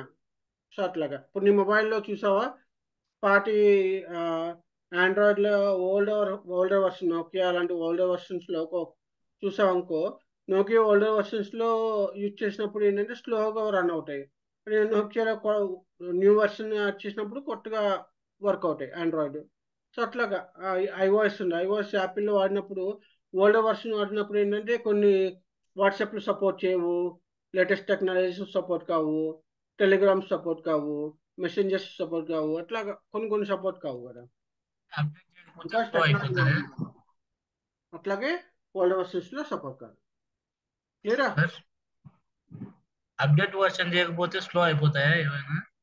ఏం స్లో ఏం కాదు, కాకపోతే ఏంటంటే నీకు నీ లోడ్ పెరిగే కొద్దీ, అంటే వర్క్ లోడ్ పెరిగే కొద్దీ కొన్ని సపోర్ట్ చేయవు కదా. అప్పుడు నువ్వు నాకు ఒక ఎగ్జాంపుల్ చెప్తాను. ఒక సపోజ్ వస్తే ఈసీ 6.0లో 6.0లో కొత్తగా ఒకటి వచ్చింది అనుకో, సపోజ్ అడ్వాన్స్ పేమెంట్ వచ్చింది అనుకో, అడ్వాన్స్ పేమెంట్ టు వెండర్ అని ఒక కాన్సెప్ట్ వచ్చింది let's say. Okay, so ECC 4.7లో ఈ కాన్సెప్ట్ లేదు, అడ్వాన్స్ పేమెంట్ టు వెండర్ అనే కాన్సెప్ట్ లేదు అనుకో. ఓకే, సో ఇప్పుడు నాకు మా కంపెనీ వాళ్ళు ఏంటంటే నాకు అడ్వాన్స్ పేమెంట్ వెండర్ కొత్త దాంట్లో బాగా వర్క్ అవుతుంది, నాకు అదే కావాలి అని చెప్పి 4.7 వర్షన్ వాడితే రాదు కదా, ఆ ఫంక్షనాలిటీస్ పనిచేయవు కదా, ఎందుకంటే అది కొత్త వర్షన్ అయితేనే వర్క్ అవుతుంది, పాత వర్షన్స్లో లేదు. అవునా? సో అవును ఈ సార్. ఈ అడ్వాన్స్ పేమెంట్ ఏదైతే వెండర్కి ఉందో అది నాట్ వర్కింగ్ హియర్, ఎందుకంటే ఆ కాన్సెప్ట్ లేదు అప్పుడు. ఓకే, దానికి వేరే ప్రాసెస్ ఉండేది, ఆ ప్రాసెస్ ద్వారా కొన్ని ట్రాకింగ్ చేయలేము, కొన్ని ట్రాక్ చేయగలము, అట్లా ఉండేది. లేటెస్ట్ వర్షన్ ఏంటంటే వాళ్ళు ఆ కస్టమర్ యొక్క రిక్వైర్మెంట్స్ ఐడెంటిఫై చేసి కొత్త వర్షన్స్లో అప్డేట్ చేశారు, కాబట్టి అది అప్డేట్ చేసుకుంటే ఆ ఫంక్షనాలిటీ నువ్వు యూజ్ చేసుకోవచ్చు. ఓకే, అండ్ మోర్ ఓవర్ ఏంటంటే బిజినెస్ టెక్నాలజీని బట్టి వాళ్ళు ఏం చేశారంటే ఈ ఎస్ఏపి లాగాన్ ప్యాడ్స్ కూడా అప్గ్రేడ్ చేశారు. ఇప్పుడు ఓల్డర్ వర్షన్ అనుకో అప్గ్రేడ్, ఓల్డర్ వర్షన్లో ఎస్ఏపి లాగాన్ ప్యాడ్స్ ఏముండేది, కొంచెం స్లోగా లాగిన్ అయ్యేది. ఓకే, లాగాన్ ప్యాడ్స్ వెరీ స్లోగా ఉండేవి. అదే కొత్తగా లేటెస్ట్లో ఎస్ఏపి లాగాన్ ప్యాడ్స్లో కొత్త లేటెస్ట్ వర్షన్ చేశారు, కాబట్టి ఈ ఎస్ఏపి లాగాన్ ప్యాడ్స్లో మీకు అడిషనల్గా కొన్ని ఫీచర్స్ ఇచ్చారు, ఆ ఫీచర్స్ని యూజ్ చేసుకుంటే కొంచెం ఫాస్ట్గా వర్క్ చేసుకోవచ్చు, అట్లా అన్నమాట. Okay, okay sir. అట్లా కొన్ని ఆ, ఇప్పుడు దీనిలో మల్టిపుల్ కొన్ని ట్రాన్సాక్షన్స్ ఇవ్వలేదు అనుకో, దీనిలో కొన్ని ట్రాన్సాక్షన్ యాడ్ చేశాడు అనుకో, ఆ ట్రాన్సాక్షన్ నువ్వు వాడుకోలేవు కదా. ఓకే, సో ఎగ్జాంపుల్ చెప్పిన ఒక ఎగ్జాంపుల్ చెప్తాను మీకు అర్థమయ్యేటట్లు. ఓకే, 4.7లో ఓకే, నేను గూడ్స్ రిసిప్ట్ చేసుకోవాలంటే ఒక ట్రాన్సాక్షన్ కూడా ఉండేది. ఈ గూడ్స్ రిసిప్ట్లో కూడా నేను పర్చేజ్ ఆర్డర్స్ ద్వారా రిసిప్ట్ చేసుకోవాలంటే ఒక ట్రాన్సాక్షన్ కూడా ఉండేది. ప్రొడక్షన్ ఆర్డర్స్ చేసుకోవాలంటే ఒక ట్రాన్సాక్షన్ కూడా ఉండేది. అట్లా మెయింటెనెన్స్ ఆర్డర్స్కి అట్లా చేయాలంటే ఒక ట్రాన్సాక్షన్ కూడా ఉండేది. ఆర్డర్స్ కానీ అట్లా చేయాలంటే ఒకటి ఉండేది. అట్లా గూడ్స్ ఇష్యూకి వెళ్ళాలంటే సపరేట్ ట్రాన్సాక్షన్ కూడా అగైన్ మళ్ళీ goods issue against cost centre అయితే ఒక ట్రాన్సాక్షన్ కూడా ఉండేది. అగైనెస్ట్ మళ్ళీ ప్రొడక్షన్ ఆర్డర్ అయితే ఒక ట్రాన్సాక్షన్ కూడా ఉండేది. అట్లా సపరేట్గా ఉండేది. అట్లా ట్రాన్స్ఫర్ పోస్టింగ్కి మళ్ళీ సపరేట్ ట్రాన్సాక్షన్ కోడ్స్ ఉండేవి. ట్రాన్స్ఫర్ పోస్టింగ్లో స్టోర్ లొకేషన్ టు లొకేషన్, ఒక store location to store location చేయాలంటే ఒక సపరేట్ ట్రాన్సాక్షన్ కోడ్ ఉండేది. ఓకే, సో అట్లాగా మళ్ళీ క్యాన్సిలేషన్ డాక్యుమెంట్ చేయాలంటే మళ్ళీ క్యాన్సిలేషన్ సపరేట్ ఉండేది. వెండర్ రిటర్న్స్ చేయాలంటే మళ్ళీ దానికి సపరేట్ ట్రాన్సాక్షన్ ఉండేది. సో వీళ్ళు ఏం చేశారంటే ఇన్ని ట్రాన్సాక్షన్స్ గుర్తుపెట్టుకోవడం కష్టం, కాబట్టి వాళ్ళు ఏం చేశారు, 6.0 వర్షన్లో ఏంటంటే ఒకే ఒక ట్రాన్సాక్షన్ ఇచ్చారు. సింగిల్ స్క్రీన్ మీద మల్టిపుల్ ప్రాసెస్ చేయొచ్చు అన్నమాట, మల్టిపుల్ ట్రాన్సాక్షన్ చేయొచ్చు. Okay, multiple ways of transaction చేయొచ్చు. అప్పుడు ఏం జరిగింది, నాకు సింగిల్ స్క్రీన్ మీదే I can choose goods issue చేసుకోవచ్చు నాకు కావాలంటే, లేదంటే గూడ్స్ ఇష్యూ చేసుకోవచ్చు, ఓకే, లేదంటే ట్రాన్స్ఫర్ పోస్టింగ్ చేసుకోవచ్చు, చేసుకోవచ్చు, సపరేట్ ట్రాన్సాక్షన్ కూడా ఉండేది కాదు. సో ఇక్కడ తేడా ఏంటి, ఇక్కడ నేను ఒక్కొక్కటి నెట్టుకుని ఎక్కడ చేయాలి అని ప్రాసెస్ చేయాలంటే నాకు చాలా టైం పట్టేది. అదే ఇక్కడ నాకు సింగిల్ ట్రాన్సాక్షన్ కోడ్ కాబట్టి ఈ సింగిల్ ట్రాన్సాక్షన్ కోడ్లో వెళ్తే నాకు ఆటోమేటిక్గా అన్ని ప్రాసెస్లు అక్కడే చేసుకోవచ్చు. సో దీన్ని ఏమంటారా, ఎంజాయ్ ట్రాన్సాక్షన్ కోడ్ అంట. ఎంజాయ్ ట్రాన్సాక్షన్ కోడ్ అన్నమాట. ఎంజాయ్ ట్రాన్సాక్షన్ అంటే మల్టిపుల్ ట్రాన్సాక్షన్స్ ఒకే చోట చేయొచ్చు. సో నీకు 4.7 వాడామనుకో, యూజర్స్ ఏంటంటే ప్రతిసారి గూడ్స్ రిసీవ్ చేయాలంటే ఒక చోటుకి వెళ్ళాలి, గూడ్స్ రిసీవ్ చేయాలంటే ఒక చోటుకి వెళ్ళాలి, ట్రాన్స్పోర్టేషన్ చేయాలంటే ఒక స్క్రీన్కి వెళ్ళాలి, క్యాన్సిలేషన్ చేయాలంటే ఒక స్క్రీన్కి వెళ్ళాలి, అట్లా మల్టిపుల్ చేయాల్సి వచ్చేది. అదే 6.0 ఏంటి, ఒక సింగిల్ స్క్రీన్, నాకు ఆ ట్రాన్సాక్షన్ కోడ్ ఒక్కటే తెలిస్తే I can do all the process in the one single screen. So advance technology మారింది, అవునా కదా? అర్థమైనా అర్థం కాలేదా? అర్థమైనా? ఓకే. సో అట్లాగా అయితే కొత్త టెక్నాలజీస్ యూజ్ చేస్తున్నారు కాబట్టి, సో వర్షన్స్ మారినప్పుడు ఆబ్వియస్లీ మనకి ఇప్పుడు ఇదే ఎగ్జాంపుల్ తీసుకో, అడ్వాన్స్ పేమెంట్ ఉందనుకో, 4.7లో అడ్వాన్స్ పేమెంట్ ఏమి ఉండేది అంటే ఫినాన్స్ ట్రాన్సాక్షన్స్ సపరేట్గా యూజ్ చేసుకునేవారు. సో దానికి పీఓకి సంబంధం ఉండేది కాదు. సో పీఓకి నాకు గూడ్స్ రిసీవ్ చేసుకున్న తర్వాత ఇన్వాయిస్ చేసేటప్పుడు వాడికి ఎంత వెండర్ అడ్వాన్స్ పేమెంట్ చేసామో తెలిసేది కాదు. సో అడ్వాన్స్ పేమెంట్ తెలియకుండా నేను క్లియర్ చేయలేను కదా. ఇంతకుముందు నేను 1000 రూపాయలు కట్టా ఆడికి ఆల్రెడీ, ఇప్పుడు నేను 10,000 ఇన్వాయిస్ కట్టాలి. 10,000లో 1,000 రూపీస్ నేను అడ్వాన్స్ కట్టా కాబట్టి 9,000 పే చేయాలి. కానీ నాకు ఇంతకుముందు అట్లా తెలిసేది కాదు నేను 1,000 రూపీస్ కట్టానా అని. కానీ కొత్త లేటెస్ట్ వర్షన్లో ఏమైంది, 6.0లో అది ట్రాక్ చేస్తారన్నమాట. ఓకే, నాకు ఈ వెండర్కి నేను ఇంతకుముందు ఏమైనా అడ్వాన్స్ పేమెంట్ చేశానా అంటే I can get all the list అన్నమాట. ఆ స్క్రీన్లోనే పేమెంట్ ఇన్వాయిస్ వెరిఫికేషన్ చేసేటప్పుడే నాకు ఆ స్క్రీన్లో వచ్చేదన్నమాట. వచ్చినప్పుడు ఏం చేసేది, సో ఇమ్మీడియట్గా ఓకే నేను ఆల్రెడీ 1000 రూపాయలు పే చేశాను, సో నా నేను 9,000 పే చేస్తే సరిపోద్ది అని ఒక ఐడియా వస్తుంది, అవునా కదా? అర్థమైనా అర్థం కాలేదు? అంతే సార్, అంటే డీటెయిల్స్ అన్ని క్లియర్ గా ఉంటాయి. సో కొత్త టెక్నాలజీస్లో కొత్త వర్షన్స్లో ఏంటంటే కొత్త ఐడియాస్ని యాడ్ చేసి కొత్తగా సింప్లిఫై చేశారు స్క్రీన్లు అంటే. ఓకే, దాంతోపాటు పెర్ఫార్మెన్స్ పెంచారు. పెర్ఫార్మెన్స్ అంటే ఇప్పుడు నేను 10 ట్రాన్సాక్షన్స్ వాడే బదులు ఒక ట్రాన్సాక్షన్ వాడానుకో, నా లోడ్ తగ్గుద్ది కదా, స్క్రీన్ లోడ్ తగ్గుద్ది కదా, సార్ డేటాబేస్ లోడ్ తగ్గుద్ది కదా, అవునా? దాని అర్థం కాలేదా, ప్రోగ్రామ్స్ తగ్గుతాయి అర్థమైంది కదా. సార్, అర్థమైంది సార్. సో అప్పుడు నాకు ఆటోమేటిక్ పెర్ఫార్మెన్స్ కూడా పెరుగుద్ది, స్క్రీన్ పెర్ఫార్మెన్స్. సో అట్లా అన్నమాట. క్లియర్? Okay sir. అది ఇప్పుడు మనం ఈసిసి అంటే ఎంటర్ప్రైజ్ సెంట్రల్ కాంపోనెంట్. S/4HANA ఏంటంటే మళ్ళీ S/4HANA ఎందుకు వచ్చింది, ఇప్పుడు ఎందుకు S/4HANA వచ్చింది, బికాజ్ టెక్నాలజీ మారింది. ఇప్పుడు కస్టమర్స్ ఏంటంటే టెక్నాలజీ మార్చారు. నేను ఎక్కడున్నా సరే నా SAP సాఫ్ట్వేర్ని ఆపరేట్ చేయాలి, ఎట్లా ఆపరేట్ చేయాలి? సో SAP వాళ్ళు ఏం చేశారంటే కొత్త టెక్నాలజీని తీసుకొచ్చారు. ఈసిసిలో అట్లా కుదరట్లేదు అని చెప్పి వాళ్ళు ఏం చేశారు, సింప్లిఫై చేశారు. టెక్నాలజీని సింప్లిఫై చేసి సింప్లిఫైడ్ HANA డేటాబేస్ని తీసుకొచ్చి దాంతో కొన్ని additional functionalities like fury apps, అంటే సడన్గా కస్టమర్ని నువ్వు ఈసీసీ నుంచి S/4HANA రారా అంటే రాడు కదా. ఎట్లా వస్తాడు, ఎప్పుడు ఎస్ సార్. వస్తాడు, నువ్వు కొత్తవి చూపించాలి. బాస్ నీకు ఈ మొబైల్ ఉంది, ఇప్పుడు నువ్వు ఓల్డ్ మొబైల్ ఉంది, కొత్త మొబైల్ కొనాలనుకుంటున్నావు, నువ్వు ఏదో ఒక అట్రాక్ట్ చేస్తేనే కదా కస్టమర్ మూవ్ అవుతాడు. So yes sir. అట్లా కస్టమర్ అట్రాక్ట్ చేయడానికి వీళ్ళు ఏం చేశారు, ఈ ఫ్యూరీ యాప్స్ డిజైన్ తీసుకొచ్చారు. అలాగే కొన్ని ఏం చేశారంటే, okay, analytical and reporting. Okay, analytical design ఏంటంటే, ఓకే, అనలిటికల్ అండ్ రిపోర్టింగ్ ఏంటంటే, ఓకే, నేను ట్రాన్సాక్షన్ చేశాను అనుకో, నా సాఫ్ట్వేర్లో ట్రాన్సాక్షన్ సంబంధించిన ఇన్ఫర్మేషన్ ఉండేది కానీ నాకు రిపోర్ట్స్ కావాలి. రిపోర్ట్స్ ఏంటి, నాకు 10 years రిపోర్ట్ని నేను గ్రాఫికల్గా చూడాలి. అంటే ఏంటి, పై డయాగ్రామ్లో ఒక పై డయాగ్రామ్ కానీ బార్కోడ్ డయాగ్రామ్స్ కానీ ఇట్లాగా డిఫరెంట్ డయాగ్రామ్స్ వస్తున్నాయి కదా. అప్పుడు చూడు ఇన్సెట్లోకి వెళ్ళానుకో, నాకేంటి ఇక్కడ ఒకసారి చెప్తాను. నా దగ్గర మ్యాట్రిక్స్ ఉందనుకో, ఏదైనా ఒక ఇది ఉందనుకో, ఓపెన్ ఎక్సెల్ ఫైల్.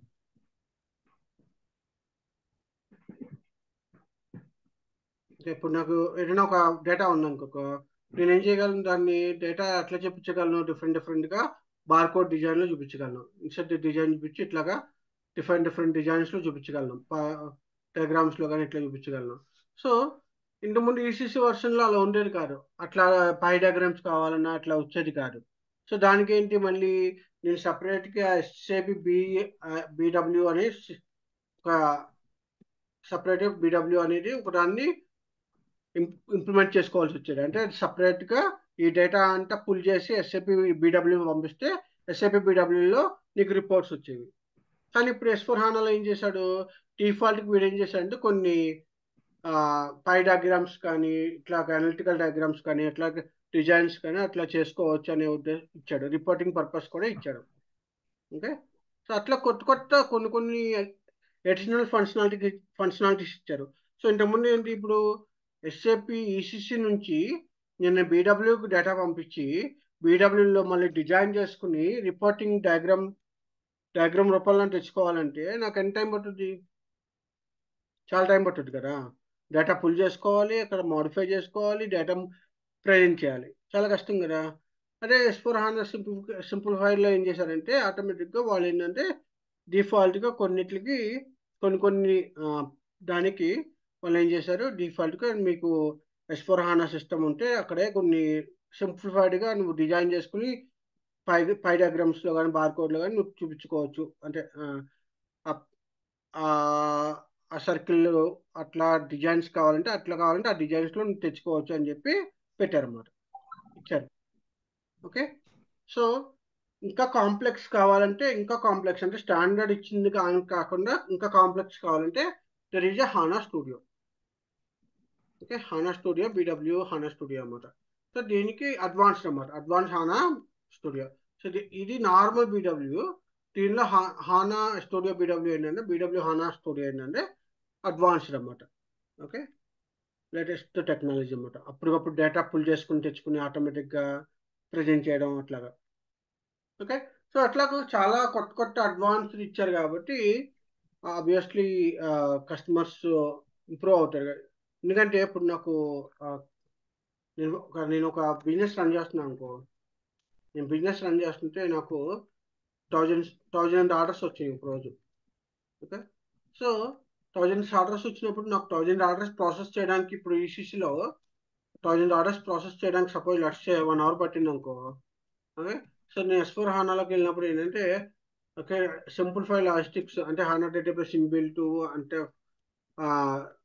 స్పీడ్ అన్ని చూసుకుంటే కెన్ డూ విత్ ఇన్ 50 minutesలోనే నీకు ఈ 1000 ఆర్డర్స్ని ప్రాసెస్ చేయొచ్చు ఈజీగా. ఓకే, అండ్ మోర్ ఓవర్ ఏంటంటే లైవ్ అన్నమాట, ఎప్పటికప్పుడు నీ దగ్గర స్టాక్ వెళ్ళిపోతుంది. సారీ, ఈసీసీ కంటే స్కోర్ అన్న 4 times స్పీడ్ గా ఉంటుంది సార్. చాలా రెట్లు ఎక్కువ స్పీడ్గా ఉంటుంది. Okay sir. ఎందుకంటే అగైన్ కారణాలు ఎందుకంటే బికాజ్ ఈసీసీలో కొన్ని టేబుల్స్ ఉంటాయి, డేటాబేస్ టేబుల్స్ అంటారు. ఓకే, డేటాబేస్ టేబుల్స్ అంటే ఏంటంటే నువ్వు ఏదైతే డేటా క్రియేట్ చేసావో ఆ డేటా అంటే ఒక టేబుల్స్లోకి వెళ్ళి స్టోర్ అవుతుంది. ఓకే, ఆ okay sir. Tables multiple tables ఉండేవి, అంటే ఎక్కువ టేబుల్స్ ఉండేవి అన్నమాట ఈసీసీలో. దాన్ని వీళ్ళు ఏం చేశారంటే S4 HANAలో సింప్లిఫై చేసి తగ్గించేశారు టేబుల్స్ని. సో అప్పుడు తగ్గించేసినప్పుడు ఏంటంటే నేను కస్టమర్ ఆర్డర్ క్రియేట్ చేయాలనుకో, కస్టమర్ ఆర్డర్ లిస్ట్ కావాలనుకో, నాకు last 1 year customer order list కావాలనుకో, ఇది ఏం చేసేది ఒక 10-20 టేబుల్స్ని సెర్చ్ చేసి 20 టేబుల్స్ దగ్గర నుంచి డేటా తెచ్చుకుని ప్రజెంట్ చేసేది.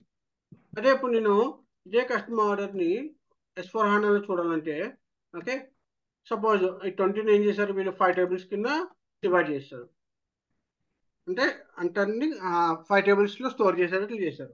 ఇప్పుడు ఏం చేసింది, ఈ 1 year డేటాని నాకు ప్రజెంట్ చేయడానికి ఇక్కడ నాకు 10 minutes పడితే ఓకే, ఇక్కడ నాకు with in the 2 minutes 5 minutesలో 2 to 5 minutesలో అయిపోయింది. ఎందుకంటే ఆటోమేటిక్గా ఈ టేబుల్స్ తగ్గినాయి అండ్ మెథడ్ కూడా, కాలింగ్ చేసే మెథడ్ కూడా తగ్గింది అన్నమాట. రో కాలం బేస్డ్ టెక్నాలజీ కూడా మారింది అన్నమాట. సో అది కంప్లీట్ టెక్నికల్, నీకు అనవసరం, అది జస్ట్ అర్థం చేసుకోవడానికి అన్నమాట. ఫాస్టర్ అన్నమాట, టూ ఫాస్టర్. ఈసీసీ కంటే S4 HANA అనేది too fast. Okay sir. Okay, క్లియరా? ఓకే. Yes sir. అది బేసికల్గా మనం ఎందుకు కస్టమర్స్ని రేపొద్దున నీకు ఎవరైనా అడిగారు అనుకో, నేను ఎస్4 హానాకి ఎందుకు వెళ్ళాలి, ఓకే నేను ఎందుకు ఈసీసీ వాడకూడదు, నాకు ఈసీసీ చాలా తక్కువ రేట్ అవుతుంది, ఎస్4 హానా అయితే కాస్ట్ ఎక్కువ అని అడిగారు అనుకో, so you can say these are the benefits ఉన్నాయి మన దగ్గర, ఓకే ఇలాంటివన్నీ మనకి ఇచ్చారు అని చెప్పి చెప్పుకోవచ్చు అన్నమాట. Okay okay sir. ఇక్కడ చూసుకో ఒకసారి ఎస్4 హానాకి.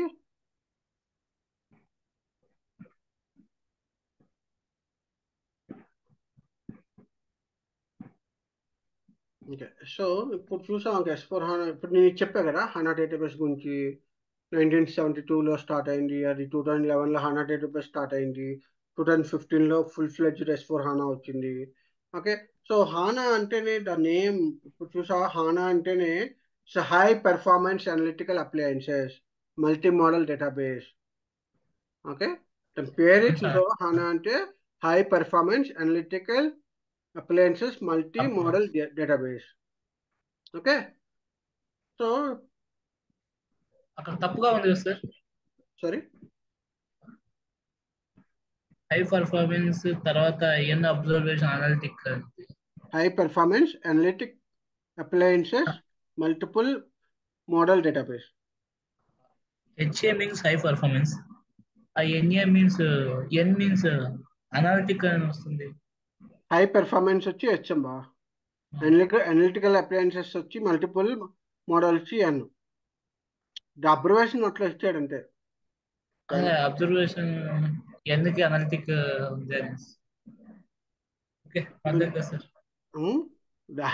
ఇక ఎట్లా ఎగ్జాక్ట్గా దీనిలో నువ్వు ఎస్ఏపి అని ఉంది, okay SAP appliance system appliance production database processing అని పెట్టాడు. Okay sir. ఫార్మ్. సో అట్లాగా హనానే అట్లా డివైడ్ చేసుకున్నాడు అనమాట. Okay sir. ఓకే సో నువ్వేమనుకోవాలంటే హై, హెచ్ అంటే హై పెర్ఫార్మెన్స్, ఏఎన్ఏ అంటే analytical appliances multi model database, analytical ANA. Okay so ఎందుకు ఎస్సిపి ఎందుకు కావాలంటే నీకు ఆల్రెడీ తెలుసు కదా, మనకి రెవెన్యూ పెంచుకోవడానికి, లేబర్ కాస్ట్ తగ్గించుకోవడానికి, ఓకే ఫాస్ట్ గా రన్ చేయడానికి. ఆన్ టైం డెలివరీ చేయడానికి, కస్టమర్ సాటిస్ఫై చేయడానికి, సప్లయర్స్ నుంచి ఒక స్టాక్ తెచ్చుకోవడానికి ఆన్ టైంలో అన్నీ. ఓకే సో ఇక్కడ ఎగ్జాంపుల్స్ అన్నమాట, just examples. Increase revenue, okay inventory on handling, okay ఇవన్నీ కూడా ఇక్కడ వస్తాయి అన్నమాట. సో ఇది నీకు చెప్పా కదా, ఈ ఎన్హాన్స్మెంట్ ప్యాకేజెస్ ఈసీసీ 6.0 నుంచి స్టార్ట్ అయ్యి ఈహెచ్పి 1, ఈహెచ్పి 2, ఈహెచ్పి 4, ఈహెచ్పి 5 ఇలాగా ఈహెచ్పి 8 అట్లాగా ఎన్హాన్స్మెంట్ ప్యాకేజెస్ రిలీజ్ చేసుకుంటూ వచ్చారు. దెన్ ఎస్4 హానా స్టార్ట్ అయింది. సో ఎస్4 హానా వర్షన్స్లో అగైన్ రెండు ఉన్నాయి, ఒకటి on premises, cloud. On premises అంటే ఏంటి, క్లౌడ్ అంటే ఏంటి? క్లౌడ్ అంటే స్టోరేజ్. ఆన్ ప్రిమిసెస్ కూడా స్టోరేజ్. ఏమో సార్, మరి ఆన్ ఎందుకు రెండు ప్రిమిసెస్ క్లౌడ్. పెట్టారు? రెండు ఎందుకు ఒకటే దాంట్లో పెట్టారు సార్? ఒకటి రెండు ఉంటే ఒకటి చాలు. పెట్టలేదు, రెండు ఉన్నాయని చెప్తున్నారు. ఎస్4 హానాలో రెండు ఉన్నాయని చెప్తున్నారు, రెండు separate okay separate. Separate sir, ఏదైనా ఒకటి యూజ్ చేయొచ్చా? ఏదైనా ఒకటి యూజ్ చేసుకోవచ్చు, ఓకే సార్. రెండు కావాలన్నా యూజ్ చేసుకోవచ్చు, సగం సగం. ఇప్పుడు నీకు ఎగ్జాంపుల్ చెప్తాను చూడు. ఒక నీ దగ్గర మొబైల్ ఉంది, సార్. మొబైల్ యాపిల్ మొబైల్ ఉంది. నేను ఏంటంటే నాకు బాగా ఇష్టం ఉంది, ఒక 1 TB మొబైల్ కొనుక్కున్నా. ఓకే నా దగ్గర డబ్బులు 1 TB మోడల్ కొనుక్కున్నా. సో నీకు దగ్గర అమౌంట్ లేక నేను ఏం చేసా, 128 GB వెళ్ళావు. ఓకే ఓకే నేను సార్. 1 TB వెళ్ళాను, నువ్వు 128 GB వెళ్ళావు. ఇప్పుడు 128 GB డేటా అయిపోతే ఏం చేస్తావు నువ్వు, లోడు మెమొరీ కార్డ్ అయితే మెమొరీ, లేకపోతే క్లౌడ్కి ఇందాక వెళ్తాం. మీరు చెప్పిన ఎందుకంటే క్లౌడ్స్. నీకు మొబైల్స్లో ఎక్స్టర్నల్ మెమరీస్ అలౌ చేయట్లా. క్లౌడ్స్ అయితే. అప్పుడు ఏం చేస్తావు, క్లౌడ్కి వెళ్తాం. క్లౌడ్ అంటే ఏంటి, గూగుల్ డ్రైవ్. గూగుల్ డ్రైవ్ అనేది క్లౌడేగా. ఎస్ సార్, గూగుల్ డ్రైవ్ లో వన్ అన్నీ డ్రైవ్ సేవ్ వన్ డ్రైవ్ చేసుకోండి. అంటే క్లౌడేగా. Yes sir. ఇవన్నీ ఇవన్నీ క్లౌడ్స్ అన్నమాట. ఇవన్నీ ఏం చేస్తాయి, మంత్లీ ఇంత అమౌంట్ తీసుకుని నీ డేటాబేస్ అంతా సెక్యూర్గా ఉంచుతాయి. సో అట్లాగే ఎస్ఏపిలో ఏంటంటే, if you want to go on premises అంటే నీ దగ్గర నీ ఓన్ నీ ప్రిమిసెస్ లో నువ్వు సర్వర్ ఉంచుకుని నువ్వు మెయింటెనెన్స్ చేసుకుంటాను అంటే you can go with on premises. లేదు నా వల్ల కాదు, నాకు డేటా స్టోర్ సెక్యూర్ చేసుకోవడము, ఇట్లాగా పవర్ ఎప్పుడు ఆన్లో ఉంచుకోవడము, ఇక టెంపరేచర్లో మెయింటైన్ చేయడం, సర్వర్ని మెయింటైన్ చేయడం, ఇవన్నీ నాకు వద్దు, ఇవన్నీ కష్టము, జస్ట్ నాకు సాఫ్ట్వేర్ యూజ్ చేసుకుంటాను కానీ డేటా మాత్రం ఎక్కడ కరెక్ట్ అవ్వకుండా ఉండాలి అనుకుంటే you can go with cloud. ఇది ఏం చేస్తుంది, నువ్వు డేటా ఎస్ఏపి సాఫ్ట్వేర్ని యూజ్ చేసినప్పుడు నువ్వు డేటా స్టోర్ చేసినంత కూడా ఏం చేస్తుంది, అది వెళ్ళి క్లౌడ్లో స్టోర్ అవుతుంది. సో నువ్వు మెయింటైన్ చేసేదల్లా వేరే వాడు ఎవడో మెయింటైన్ చేస్తాడు, వేరే కంపెనీ వాడు. Yes, sir. ఓకే, ఇప్పుడు గూగుల్ ఎలా మెయింటైన్ చేస్తాడు అట్లా. So that is called on premises and cloud. Okay, అర్థమైనా? అర్థమైంది సార్. సో ఇక్కడ చూడు పైన చెప్తున్నా, on premises is located on your organization own servers. నీ ప్రిమిసెస్లో ఇప్పుడు నీకు ఒక కంపెనీ ఉందనుకో, వాళ్ళు ఎస్ఏపి యూజ్ చేస్తున్నారు అనుకో, వాళ్ళకి ఆన్ ప్రిమిసెస్ ఉందనుకో, వాళ్ళు ఏం చేస్తారు, ఒక సర్వర్ రూమ్ మెయింటైన్ చేస్తారు. ఆ సర్వర్ రూమ్లో ఈ ఎస్ఏపి సాఫ్ట్వేర్కి సంబంధించిన సర్వర్ అంతా మెయింటైన్ చేస్తారు. ఎప్పుడు టెంపరేచర్ మెయింటైన్ చేస్తూ ఉండాలి, 16 degrees లేకపోతే 10 degrees ఇట్లా మెయింటైన్ చేస్తూ ఉండాలి. అట్లాగే 24/7 పవర్ కట్ లేకుండా చూసుకోవాలి. ఎక్కడ కూడా హీట్ ఎక్కువ ఉంది చూసుకోవాలి. ఒకసారి మెమరీ ఫుల్ అయిపోయింది కాబట్టి మెమరీస్ మారుస్తూ ఉండాలి. సో ఇవన్నీ మెమరీ స్టోరేజ్ బ్యాకప్ తీసుకుంటూ ఉండాలి. ఇవన్నీ కూడా ఆన్ ప్రిమిసెస్లో ఉంటాయి. అదే క్లౌడ్ అనుకో, cloud is hosted externally on SAP servers. అంటే ఇంకెక్కడో ఒక చోటన ఉంటుంది, వాళ్ళు ఎవరో మెయింటైన్ చేస్తారు, దానికి వాళ్ళు క్వార్టర్లీ ఇట్లా ఛార్జెస్ చేయడము, వాళ్ళు మెయింటెనెన్స్ చేయడం వంటివి చేస్తారు. ఓకే, క్లియరా? Yes, sir.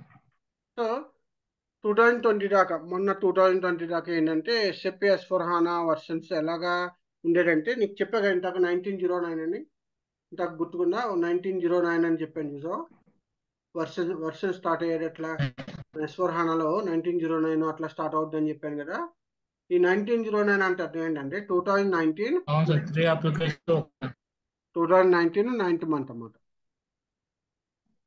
ఓకే, ఇప్పుడు అదే 1910 ఎంత అనుకో, 1910 అనుకో, 2019 10th month అంటే 2019లో రిలీజ్ అయింది, 10th monthలో రిలీజ్ అయింది. సో అట్లా ఉండేదన్నమాట ఇంతకుముందు వర్షన్స్ రిలీజ్ చేసినప్పుడు. కానీ ఏమైందంటే 2020 నుంచి మారిపోయింది. 2020 నుంచి ఏంటంటే అది మారిపోయింది. అంతకుముందు ఎలా ఉండేదంటే ఓకే 1909 అంటే సెప్టెంబర్ 2019లో ఆ వర్షన్ రిలీజ్ అయింది అని చెప్పి. ఓకే, క్లియరా? Clear sir. ఓకే, తర్వాత 2020 నుంచి ఏంటంటే ఇంకా వాళ్ళు ఏం చేశారంటే ఆ ఇయర్ బేసిస్ ఇయర్కి ఒకసారి రిలీజ్ చేయడం మొదలుపెట్టారు. ఓకే, సో నువ్వు ఇక్కడ అర్థం చేసుకోవాల్సింది ఏంటంటే ఆన్ ప్రిమిసెస్ కి సపరేట్ వర్షన్స్ రిలీజ్ అవుతాయి, క్లౌడ్ కి సపరేట్ వర్షన్స్ రిలీజ్ అవుతాయి, అప్గ్రేడ్ అవుతుంది. అంటే ఏంటి, కొత్త ఎన్హాన్స్మెంట్ ప్యాకేజెస్ రిలీజ్ చేసినప్పుడల్లా కొత్త వర్షన్స్ వస్తూ ఉంటాయి. 1909 వచ్చింది అనుకో, నెక్స్ట్ మేబీ 2011 రావచ్చు, నెక్స్ట్ 2021 అట్లా రావచ్చు, నెక్స్ట్ 2022 రావచ్చు, ఇట్లాగా డిఫరెంట్గా రావచ్చు. ఓకేనా, క్లియర్? Yes, sir. సో ఇది జర్నీ అన్నమాట. నీకు చెప్పా కదా 2011లో స్టార్ట్ అయిందని. సో 2011లో స్టార్ట్ అయింది, బట్ మనకి ఫుల్ ఫ్లెడ్జ్గా వచ్చి 2015లో స్టార్ట్ అయిందని చెప్పా కదా. బిఫోర్ దట్ 2014లోనే సింపుల్ ఫైనాన్స్ స్టార్ట్ అయిందని చెప్పా కదా నీకు, అవునా? సింపుల్ ఫైనాన్స్ స్టార్ట్ అయిందని చెప్పా కదా, దానిలో అట్లా అప్గ్రేడ్ అయింది. స్టార్టింగ్ 1511 వర్షన్, అంటే 15 అంటే ఏంటి, 2015 నవంబర్లో ఇచ్చారన్నమాట. ఓకే, సో అలా 2016లో కొన్ని ఇట్లా రిలీజ్ అయినాయి, 2017లో ఇలా రిలీజ్ అయినాయి, అట్లా అప్పుడు 2022 అట్లా రిలీజ్ అవుతూ వస్తున్నాయి కొత్త ప్యాకేజెస్ అన్ని. ఏరా ఓకే, అర్థమైనా? అర్థమైంది సార్. సో ఇట్లాగా ప్రతి సంవత్సరం కూడా ఇంతకుముందు 2 సార్లు రిలీజ్ చేశారు, ఇప్పుడు ఒక్కొక్కసారి రిలీజ్ చేస్తున్నారు. ఓకే, సో ఇది టెక్నికల్ రిలేటెడ్, ఇది మనం లాస్ట్లో డిస్కస్ చేసుకున్నాం, రైస్ ఆఫ్ ఫండ్ ఏంటనేది. ఓకే, సో ఇది మనం మాట్లాడుకున్నాం కదా, రిక్వైర్మెంట్స్ ఎట్లా ఐడెంటిఫై చేస్తాము, వెండర్ని ఎట్లా సెలెక్ట్ చేయాలి, ఇవి అట్లా ప్రాసెస్ కూడా, అవునా? సో ఇవన్నీ ఇంకా రేపు నుంచి మెటీరియల్ మేనేజ్మెంట్ గురించి ఏంటి, ఏమేం టాపిక్స్ వస్తాయి, ఓకే, ఏం ప్రాసెస్ తెలియాలి నీకు, ఓకే, ఎట్లాగా సాఫ్ట్వేర్ని యూజ్ చేస్తారు ఇవన్నీ కూడా డిస్కస్ చేద్దాం. Okay sir. ఓకే, సో రేపు ఓకే, సో రేపు మనం ఏ టైంకి కనెక్ట్ అవుదాం రేపు? రేపు కొంచెం after 6 any time okay sir.